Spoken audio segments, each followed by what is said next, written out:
नमस्कार दोस्तों, मैं सुमान शुक्ला स्वागत करता हूं आपका तक्षशिला ट्यूटोरियल के ऑनलाइन चैनल पर। दोस्तों, जैसा कि हम लोग लेसन पढ़ रहे हैं, लेसन नंबर 3 तत्वों का वर्गीकरण एवं गुणधर्मों की आवर्तिता, जिसमें हमने आपके पिछले लेक्चर कवर कर दिया। सो दोस्तों, आज का हमारा लेक्चर है लेक्चर नंबर 3.8। दोस्तों, जैसा कि अभी तक हम ये पढ़ रहे थे कि परमाणु त्रिज्या क्या होगी, उसके बाद हमने आयनिक त्रिज्या या आयनन विभव पढ़ा हुआ था, उसके बाद इलेक्ट्रॉन बंधुता पढ़ी, विद्युत ऋणात्मकता पढ़ी, विद्युत धनात्मकता पढ़ी। ये सारी चीजें हम पढ़ते हुए चले आ रहे हैं। और दोस्तों, वहां पर हमने क्या देखा था, अगर बाएं से दाएं ओर जाएंगे तो क्या होगा, अगर किसी वर्ग में ऊपर से नीचे आएंगे तो क्या होगा। सो दोस्तों, इसी क्रम को आगे बढ़ाते हैं और आज के अपने लेक्चर की शुरुआत करते हैं। दोस्तों, आज के लेक्चर यानी लेक्चर नंबर 3.8 में आप पहला टॉपिक लिखा हुआ देख रहे हैं, धात्विक एवं अधात्विक लक्षण।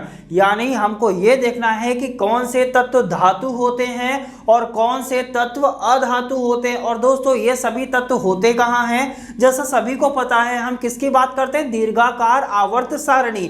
यानी दीर्घाकार आवर्त सारणी में हमको यह देखना है कि कौन से तत्व धातु होते हैं, कौन से अधातु होते हैं। इसे ही क्या बोलते हैं, धात्विक लक्षण और अधात्विक लक्षण। आइए दोस्तों, स्टार्ट करते हैं। लिखा हुआ है, हाइड्रोजन को छोड़कर, किसे छोड़ दिया जाए, हाइड्रोजन को छोड़कर एस ब्लॉक, डी ब्लॉक और एफ ब्लॉक के सभी तत्व क्या होते हैं, धातु होते हैं। सो दोस्तों, पहले मार्कर उठा लेते हैं और इसको अंडरलाइन करते हैं। सो दोस्तों, हमने क्या बोला कि हाइड्रोजन को छोड़ दिया जाए। किस चीज को आप छोड़ दीजिए, हाइड्रोजन को छोड़कर एस ब्लॉक के तत्व, डी ब्लॉक के तत्व और एफ ब्लॉक के तत्व क्या होते हैं, धातु होते हैं। जबकि पी ब्लॉक के तत्व धातु, अधातु और उपधातु होते हैं। अब दोस्तों, यहां से चीजें आपको समझ में आ रही होंगी, क्योंकि हमको पढ़ना क्या है, हमको यह देखना है कि कौन से तत्व धातु होते हैं, कौन से अधातु होते हैं। तो हमको क्या पता चला, जो दीर्घाकार आवर्त सारणी है वो 4 ब्लॉक में डिवाइड है, S block, P block, D block और एफ ब्लॉक। हमसे कहा गया एस ब्लॉक में जो हाइड्रोजन होता है उसे आप छोड़ दीजिए। हाइड्रोजन को छोड़कर एस ब्लॉक के जितने भी तत्व हैं वो, और आपके जो बीच वाले यानी जो डी ब्लॉक के तत्व हैं वो, और जो एफ ब्लॉक के तत्व हैं यानी जो दीर्घाकार आवर्त सारणी में नीचे की तरफ दिए गए, वो सभी तत्व क्या होते हैं, धातु होते हैं। लेकिन क्या है दोस्तों, लेकिन यह है कि पी ब्लॉक के तत्व यानी जो दीर्घाकार आवर्त सारणी में दाईं ओर जो तत्व दिए होते हैं वो क्या कहलाते हैं, वो धातु भी होते हैं, अधातु भी होते हैं और उपधातु भी होते हैं। और दोस्तों, धातुओं का कैरेक्टर आपको पता होगा, धातुओं में चमक होती है, इनमें आघात वर्धनीयता होती है, इनमें तन्यता होती है। ये सारे कैरेक्टर क्या होते हैं, धातु में होते हैं। और अधातु क्या होते हैं, जिनमें धातुओं के समान गुण नहीं पाए जाते हैं, वो अधातु कहलाते हैं। और उपधातु क्या होते हैं, वह तत्व जिनमें धातु अधातु के दोनों प्रकार के गुण पाए जाते हैं, वो क्या कहलाते हैं, उपधातु कहलाते हैं। ये दोस्तों सारी चीजें आपने हाई स्कूल में भी देखी होंगी या पढ़ी होंगी। सो दोस्तों, हमने क्या देखा कि एस ब्लॉक, डी ब्लॉक और एफ ब्लॉक के तत्व क्या हैं, धातु हैं। लेकिन पी ब्लॉक के तत्व धातु होते हैं, अधातु होते हैं और उपधातु होते हैं। सो दोस्तों, हम एस ब्लॉक की तो बात करेंगे नहीं, क्योंकि एस ब्लॉक के बारे में हमको पता है, डी ब्लॉक के बारे में भी पता है और एफ ब्लॉक के बारे में भी पता है। लेकिन हमको देखना क्या है कि जो पी ब्लॉक में है, ये धातु, अधातु और उपधातु, हम कैसे जानेंगे कि पी ब्लॉक के जितने सारे एलिमेंट्स हैं वो कैसे अधातु होंगे, कैसे धातु होंगे और कैसे उपधातु होंगे। सो दोस्तों, पी ब्लॉक एलिमेंट्स में सभी को पता है क्या होते हैं पी ब्लॉक एलिमेंट्स। तो दोस्तों, यहां से लिख लेते हैं, पी ब्लॉक एलिमेंट कहां से शुरू होता है, B C N O F, कुछ यही तो होते हैं पी ब्लॉक के एलिमेंट्स। और यहां से क्या आ जाता है सर, हीलियम आ जाता है, नियॉन आ जाता है, helium, neon, argon, krypton, xenon और रेडॉन। दोस्तों, यहां हम बात करते हैं, रेडॉन को थोड़ा सा और नीचे कर देंगे ताकि चीजें आपको आसानी से समझ में आ जाए। रेडॉन, ये सारे तत्व क्या होते हैं हमारे, helium, neon, argon, xenon, radon और क्रिप्टॉन। अब बात करते हैं कि इन तत्वों को हम कैसे कंप्लीट करेंगे। हमको पता है बैंगन, आलू, गाजर, इंडियन तलते तेल में, कुछ यही तो पता है, बैंगन, आलू, गाजर, इंडियन तलते तेल में, कोचीन, सिंगापुर, जर्मेनियम, संघ, पंजाब, यही पढ़ाया हुआ था। नेपाल, पाकिस्तान, ऑस्ट्रेलिया सब भिखारी। ओपन स्कूल से टीपो नकल, सिंपल सी बात है, ओपन स्कूल से टीपो नकल। फ्लोरीन, फ्लोरीन को थोड़ा सा यहाँ पर कर लेते हैं, फ्लोरीन, क्लोरीन, ब्रोमीन, आयोडीन, एस्टेटिन। अब दोस्तों हमको क्या पता है, ये जितने भी तत्व हैं ये सब किस ब्लॉक के एलिमेंट हैं, तो आप क्या लिखेंगे, पी ब्लॉक एलिमेंट्स। अब दोस्तों ये सभी तत्व क्या है, अक्री गैसेस मिलाकर ये सब क्या आ जाते हैं, पी ब्लॉक के एलिमेंट्स। इसको थोड़ा सा हीलियम को नीचे कर देते हैं, तो हीलियम। अब दोस्तों ये क्या है, ये आपके पी ब्लॉक के एलिमेंट्स है। अब हम कैसे जानेंगे कि इतने सारे एलिमेंट में कौन से तत्व धातु होते हैं, कौन से अधातु होते हैं और कौन से उपधातु होते हैं। सो दोस्तों कैसे हम इन चीजों को जानेंगे, तो इसको हम जानने की कोशिश करते हैं। यहां से आप एक लाइन खींचिए, कहां से, बी में खींचा, फिर कहां गए, फिर SI के पास गए और फिर AS के पास गए, फिर TE के पास गए, फिर कहां गए, AT के पास गए। ठीक है, ये हमने बीच में क्या कर दिया, एक लाइन खींच दिया। अब दोस्तों इस लाइन के जो तत्व होते हैं, यानी ये जो लाइन खींची हुई है, आप इसको बॉक्स टाइप का बना देते हैं। इसको कुछ इस तरीके से बनाया, इसको कुछ इस तरीके से कंप्लीट कर दिया, ये P था, P रहेगा। इसको कुछ इस तरीके से कंप्लीट कर दिया, इसको भी हमने क्या कर दिया, कुछ इस तरीके से कंप्लीट किया हुआ है, और इसको कुछ इस तरीके से कंप्लीट कर दिया। अब दोस्तों इस लाइन के जो नीचे वाले तत्व होते हैं, यानी ये जो लाइन बनाई हुई है इसके नीचे वाले जो तत्व होते हैं वो क्या होते हैं दोस्तों, ध्यान रखेंगे, इन सभी तत्वों को हम क्या कहते हैं, धातु कहते हैं। और इस लाइन के जो ऊपर वाले जितने भी तत्व होते हैं इनको हम क्या कहते हैं, अधातु कहते हैं। कैसे कहते हैं, अधातु। और ये क्या है, आपके अक्री गैसेस एलिमेंट्स है। यानी इस लाइन के नीचे के जितने भी तत्व है वो सब क्या होते हैं, धातु होते हैं। और ये जो लाइन वाले तत्व हैं और इन तत्वों को दोस्तों हम लोग क्या बोलते हैं, उपधातु। क्या बोलते हैं, उपधातु। यानी उपधातु को बोलते हैं मेटलॉइड्स बोलते हैं। अब दोस्तों मेटलॉइड क्या सर इतने ही होते हैं, हाँ बिल्कुल इतने ही होते हैं, लेकिन इसमें जर्मेनियम भी आ जाता है, इसीलिए इसको डॉटेड में दिखा दिया। और कौन सा आ जाता है, Sb भी आ जाता है, यानी और कौन सा आ जाता है सर, पोलोनियम भी आ जाता है। सो दोस्तों ये जितने भी ब्लू लाइन में कवर्ड हैं ये सारे के सारे तत्व क्या होते हैं, ये उपधातु होते हैं। और ब्लू लाइन के ऊपर वाले जो तत्व होते हैं वो क्या होते हैं, अधातु होते हैं। और ब्लू लाइन के नीचे वाले जो तत्व होते हैं वो क्या कहलाते हैं, धातु कहलाते हैं। दोस्तों जैसा कि हमने आपसे बताया था कि जो S ब्लॉक के एलिमेंट्स होते हैं, जो D ब्लॉक के एलिमेंट्स होते हैं और जो F ब्लॉक के एलिमेंट्स होते हैं वो सारे के सारे धातु हैं, लेकिन जो P ब्लॉक के तत्व होते हैं उनमें धातु भी होता है, अधातु भी होता है और उपधातु भी होता है। अब बात करते हैं सर P ब्लॉक एलिमेंट बनाया तो हमने ये देखा जो ब्लू लाइन के नीचे वाले जो भी तत्व हैं वो क्या कहलाते हैं, हमारे धातु कहलाते हैं। और ब्लू लाइन के जो ऊपर वाले तत्व हैं वो क्या कहलाते हैं, अधातु कहलाते हैं। और जो ब्लू लाइन के अंदर है वो दोस्तों कौन से तत्व कहलाएंगे, उपधातु कहलाते हैं। सो दोस्तों उम्मीद करते हैं P ब्लॉक में आप धातु, अधातु और उपधातु बहुत ही आसानी से समझ जाएंगे और इन चीजों की आप प्रैक्टिस भी करेंगे।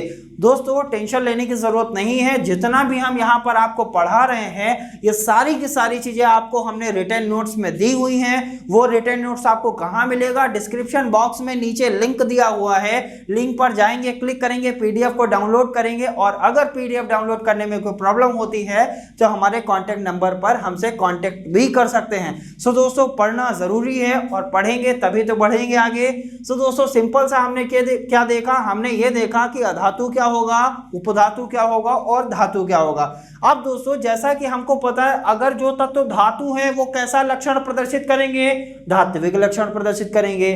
जो अधातु है वो कैसा लक्षण प्रदर्शित करेंगे, अधात्विक लक्षण प्रदर्शित करेंगे। और हमको यही तो देखना था कि धात्विक लक्षण एवं अधात्विक लक्षण क्या होता है। सो जो धातु होते हैं वो धात्विक लक्षण प्रदर्शित करते हैं, जो अधातु होते हैं वो अधात्विक लक्षण प्रदर्शित करते हैं। अब दोस्तों हमको ये देखना है, जब हम आवर्त सारणी में बाईं ओर से दाईं ओर जाते हैं तो धात्विक लक्षण और अधात्विक लक्षण पर क्या प्रभाव पड़ता है, या किसी वर्ग में ऊपर से नीचे आते हैं तो धात्विक लक्षण और अधात्विक लक्षण में क्या प्रभाव पड़ता है। सो दोस्तों इसको भी लिखेंगे। आइए दोस्तों बनाते हैं हेडिंग धात्विक लक्षण और अधात्विक लक्षण। सो दोस्तों जैसा कि हमने हेडिंग बना लिया है, हमने क्या बात किया कि पी ब्लॉक के जो तत्व होते हैं वो धात्विक लक्षण और अधात्विक लक्षण शो करते हैं। अब बात करते हैं धात्विक और अधात्विक कैसे शो किया, ये भी देख लिया, और उसमें ये भी देखा कि कौन से तत्व उपधातु होते हैं, ये भी हमने बात कर लिया। अब हम बात करते हैं सर धात्विक लक्षण में क्या होगा और अधात्विक लक्षण में क्या होगा। जैसा कि दोस्तों अब आप इस चीज को देखकर आप बहुत ही आसानी से अंदाजा लगा सकते हैं कि धात्विक लक्षण पर क्या प्रभाव पड़ेगा और अधात्विक लक्षण पर क्या प्रभाव पड़ेगा। तो दोस्तों हमें पता है, पहले हम किसकी बात कर रहे हैं, धात्विक लक्षण के लिए, यानी जब दीर्घाकार आवर्त सारणी में बाईं ओर से दाईं ओर जाते हैं तो धात्विक लक्षण क्या होता है, घटता है। क्या होता है, घटता है। कौन लक्षण घटता है, धात्विक लक्षण घटता है। और अगर किसी वर्ग में ऊपर से नीचे आते हैं तो धात्विक लक्षण क्या होता है, बढ़ता है। यानी जब बाईं ओर से दाईं ओर जाएंगे तो धात्विक लक्षण घटेगा और ऊपर से नीचे आएंगे तो धात्विक लक्षण बढ़ता है। और दोस्तों इसी का उल्टा क्या होता है, अधात्विक लक्षण। अधात्विक लक्षण का मतलब क्या होता है, जब बाईं ओर से दाईं ओर जाते हैं तो अधात्विक लक्षण क्या होता है, बढ़ता है, और ऊपर से नीचे आने पर अधात्विक लक्षण क्या होता है, घटता है। यानी जो पी ब्लॉक के एलिमेंट्स होते हैं, जब आप इस साइड से इस साइड यानी बाईं ओर से दाईं ओर जाते हैं तो आपको क्या मिलती हैं, धातुएं मिलती हैं कि अधातुएं मिलती हैं। सो दोस्तों आप कहेंगे सर जब हम इधर से इधर जाते थे, जैसे सिंपल सी बात है, यहां फिर से बना लेते हैं, B C and O F, simple वाला बना ले रहे हैं, बैंगन, आलू, गाजर,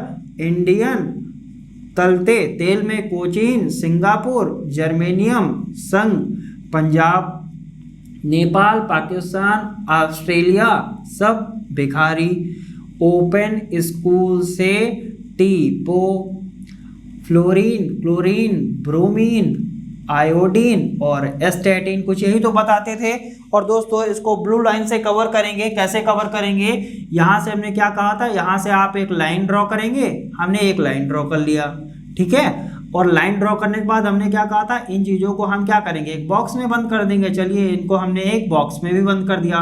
फिर हमने क्या बोला था कि सर ये जो होता है जीई यानी जर्मेनियम जो होता है, जो एसबी होता है, और जो पीओ यानी पोलोनियम होता है, ये क्या होते हैं, अधातु होते हैं। और नीचे के तत्वों को क्या बताया था दोस्तों, हमने यही तो आपको बताया हुआ था, ये क्या होते हैं, धातु होते हैं, और ये वाले तत्व क्या होते हैं, ये अधातु होते हैं। अब बात करते हैं धात्विक लक्षण। धात्विक लक्षण में हमने क्या बताया, जब बाईं ओर से दाईं ओर जाते हैं तो धात्विक लक्षण घटता है। बाईं ओर से दाईं ओर जाएंगे, यानी जब हम इस साइड से इस साइड जाते हैं तो यहाँ पर आपको धातु मिलती है कि अधातु मिलती हैं। तो आप कहेंगे जब सर हम इधर से इधर जाते हैं तो अधातुएं मिलना शुरू हो जाती हैं, इसका मतलब वहां पर हमको धातुएं नहीं मिलती हैं। इसीलिए हम क्या लिखते हैं, धात्विक लक्षण क्या होता है, घटता है। और जब किसी वर्ग में हम ऊपर से नीचे आते हैं तो क्या हमको धातु मिलता है कि अधातु। अगर बोरॉन के नीचे आप आएंगे तो आपको क्या मिलेगी, धातुएं मिलेंगी, यानी एल्यूमिनियम, गैलियम, इंडियम और टेल्यूरियम, ये सारी धातुएं हमको मिलती हैं। ये धातुएं जो होती हैं, इसका मतलब वर्ग में ऊपर से नीचे आने पर धातुएं मिलना स्टार्ट हो जाती हैं। इसीलिए हम क्या कहते हैं, वर्ग में ऊपर से नीचे आने पर धात्विक लक्षण बढ़ता है। अब बात कर लेते हैं अधात्विक लक्षण। अधात्विक लक्षण में क्या बताया, जब बाईं ओर से दाईं ओर जाते हैं, जब बाईं ओर से दाईं ओर जाएंगे तो आपको क्या मिलना शुरू हो जाती हैं, अधातुएं मिलना शुरू हो जाती है। इसीलिए हम क्या लिखते हैं कि बाईं ओर से दाईं ओर जाने पर अधात्विक लक्षण क्या होता है, बढ़ता है। लेकिन जब किसी वर्ग में ऊपर से नीचे आते हैं तो क्या होता है दोस्तों, जब किसी वर्ग में ऊपर से नीचे आते हैं तो धातुएं मिलती हैं, ना कि अधातुएं। इसीलिए क्या लिखते हैं कि वर्ग में ऊपर से नीचे आने पर अधात्विक लक्षण घटता है। सो दोस्तों उम्मीद करते हैं ये पॉइंट आपको आसानी से समझ में आ गया होगा। अब दोस्तों बढ़ेंगे आगे की तरफ और लिखेंगे अपना अगला पॉइंट। दोस्तों अगला पॉइंट हम पढ़ेंगे ऑक्साइडों की प्रवृत्ति। प्रकृति, यानी ऑक्साइडों की जो प्रकृति होती है। अब बात करते हैं ऑक्साइड होते क्या हैं। जब कोई धातु ऑक्सीजन के साथ संयोग करके कोई यौगिक बना लेती है तो क्या कहलाती है, ऑक्साइड कहलाती है। जैसे हमने बोला कि जिंक क्या है, जिंक एक धातु है, अगर इसने ऑक्सीजन के साथ संयोग किया तो क्या बनाया, जिंक ऑक्साइड बनाया।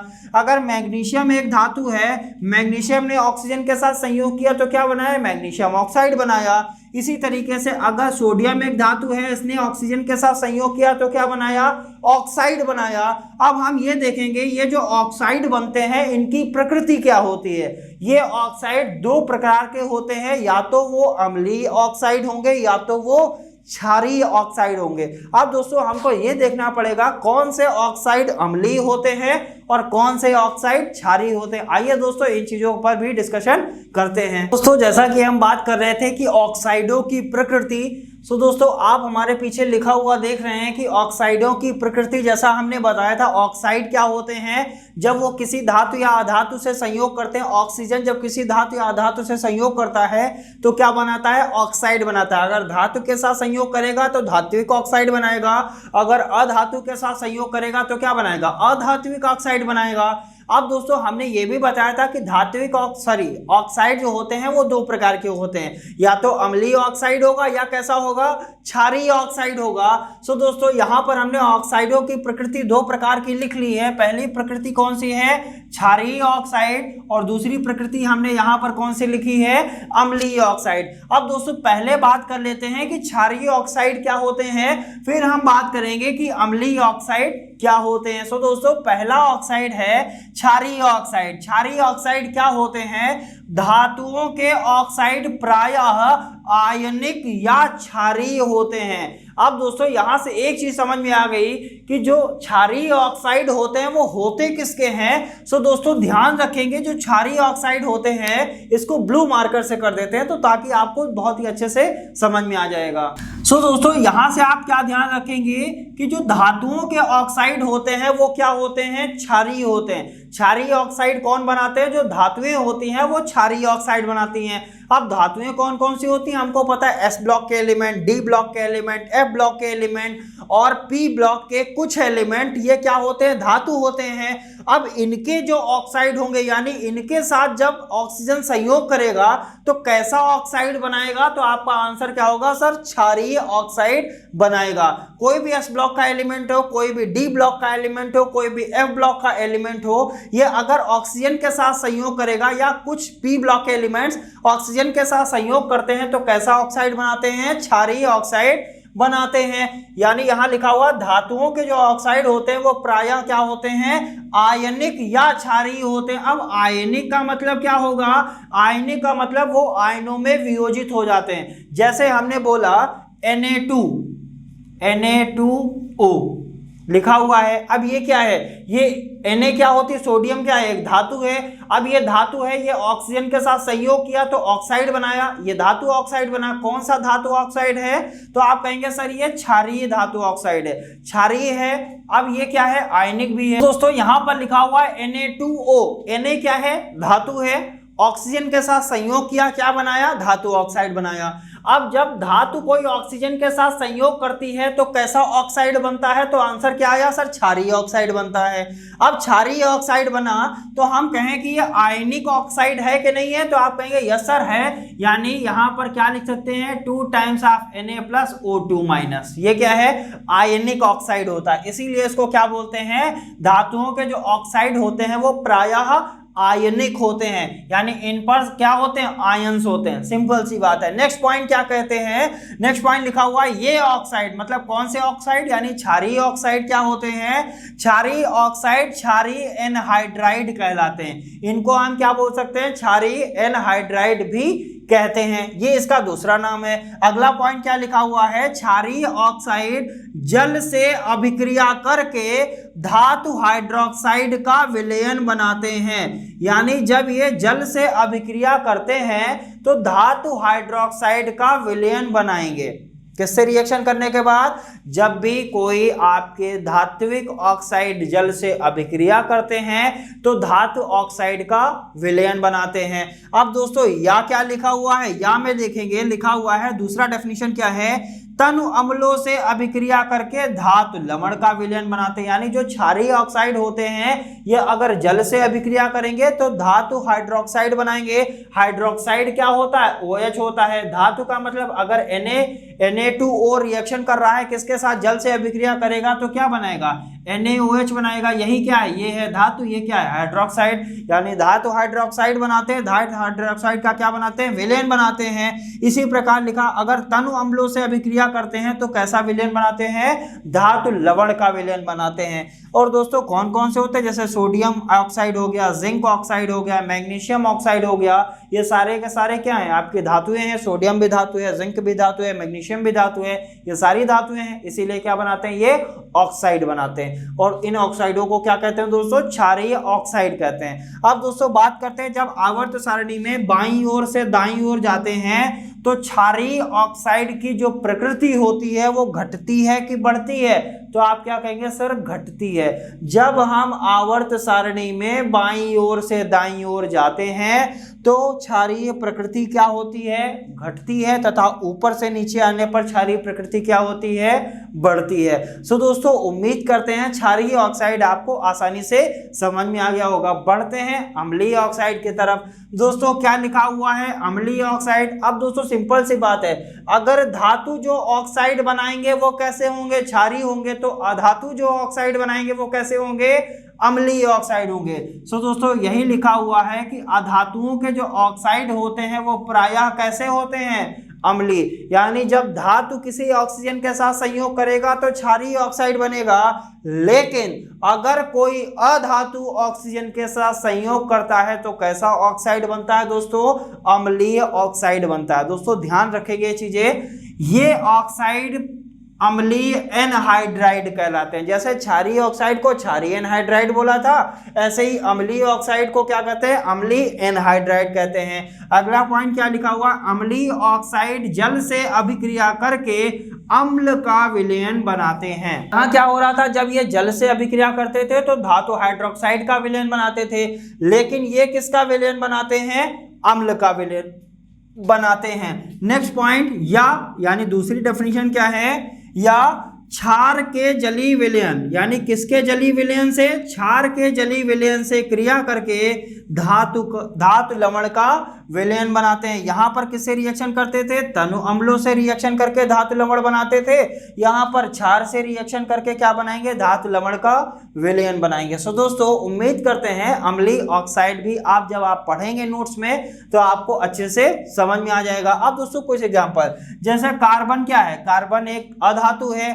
सिलिकॉन क्या है? अधातु है। सल्फर क्या है? अधातु है। सल्फर क्या है? अधातु है। ये सब क्या किए? ऑक्सीजन के साथ संयोग किए। ऑक्सीजन के साथ जब ये संयोग किए तभी ये क्या बनाए? अधात्विक ऑक्साइड बनाए। और अधात्विक ऑक्साइड को ही क्या कहते हैं? अम्लीय ऑक्साइड कहते हैं। और दोस्तों यहां से तो आपको कहानी क्लियर हो रही होगी, जब बाईं ओर से दाईं ओर जाते हैं तो अम्लीय ऑक्साइड की प्रकृति क्या होती है? बढ़ती है। और क्षारीय ऑक्साइड की प्रकृति क्या होती है? घटती है। सो दोस्तों उम्मीद करते हैं ऑक्साइड की प्रकृति आप आसानी से समझ गए होंगे। बढ़ते हैं, एक छोटा सा नोट और है, उसको बोलते हैं उभयधर्मी ऑक्साइड। यानी अम्लीय ऑक्साइड और क्षारीय ऑक्साइड तो होता ही है, एक ऑक्साइड और होता है, उसका नाम क्या है? उभयधर्मी ऑक्साइड। सो दोस्तों पहले उसको लिखते हैं, फिर समझने की कोशिश करेंगे कि आखिरकार ये जो उभयधर्मी ऑक्साइड होते हैं ये क्या होते हैं। तो दोस्तों नोट लिख लिया गया है।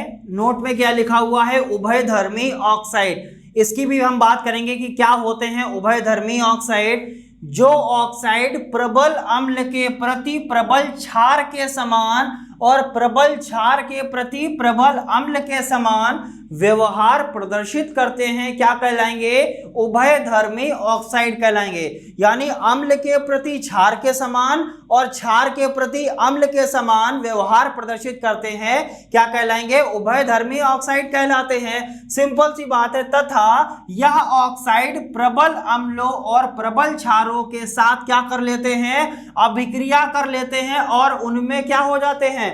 घुल जाते हैं। उभयधर्मी ऑक्साइड क्या होते हैं? अम्ल के प्रति क्षार के समान और क्षार के प्रति अम्ल के समान व्यवहार प्रदर्शित करते हैं, तथा जब ये इनसे अभिक्रिया करते हैं, अगर अम्ल से अभिक्रिया करेंगे या क्षार से अभिक्रिया करेंगे तो वो उनमें क्या हो जाते हैं? घुल जाते हैं। इन्हीं ऑक्साइडों को हम क्या कहते हैं? उभयधर्मी ऑक्साइड कहते हैं। सो दोस्तों इसके कुछ एग्जाम्पल भी हैं, लिखा हुआ है BeO zinc oxide, PbO lead oxide, Al2O3 aluminium oxide. ये सारे ऑक्साइड क्या हैं? उभयधर्मी ऑक्साइड होते हैं। दोस्तों ZnO जिंक ऑक्साइड एक उभयधर्मी ऑक्साइड है, इसको हमने गलती से उसमें लिख दिया था आपका धातु ऑक्साइड में। सो दोस्तों ध्यान रखेंगे, वहां पर धातु ऑक्साइड में एक ऑक्साइड आप और अपनी तरफ से बढ़ा सकते हैं, क्या है? Calcium oxide. सो दोस्तों इस चीज को ध्यान रखेंगे कि जिंक ऑक्साइड जो होता है वो क्या है? उभयधर्मी ऑक्साइड होता है। सो दोस्तों कुछ एग्जांपल्स यहाँ पर हमने उभयधर्मी ऑक्साइड्स के दे दिए हैं। यही एग्जांपल कभी कभी क्वेश्चन में आ जाता है, बहुविकल्पी में बता देगा